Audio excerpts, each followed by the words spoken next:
Possessing your promised land is not just a physical thing, it is also a spiritual assignment.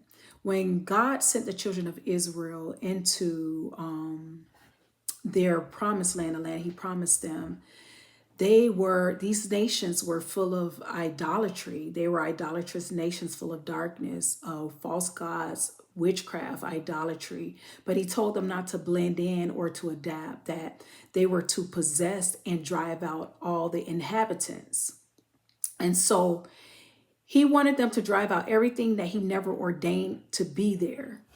And He told them, the Lord your God will drive out these nations before you little by little. Why little by little? Because the promise requires process. God knew that. The inheritance would also require warfare, and that territory, taking back that territory, required spiritual maturity.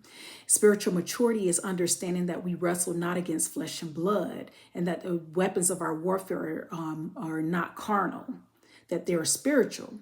So God knew that these things, and so He told them little by little, because you don't step into the promised land without confronting what already occupies it. Sometimes God sends you into environments that look chaotic, messy, dark, or hostile. And it's not because you belong there, but it's because of your light, your anointing, your obedience, and your faith. These are the things that God will use to shift the atmosphere and reclaim that territory back to Him.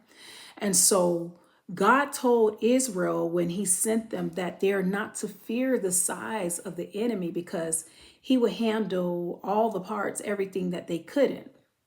And so in Deuteronomy 7:21, it says, do not be terrified by them, for the Lord your God who is among you is a great and awesome God.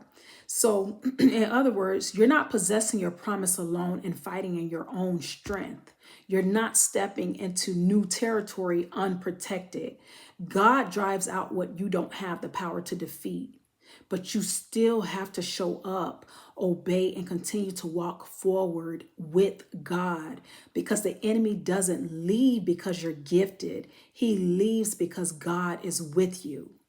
Your promised land is also spiritual territory in your mind, your purpose, your calling, your influence, and assignment. So you're not just taking ground, you're taking back what the enemy thought he owned.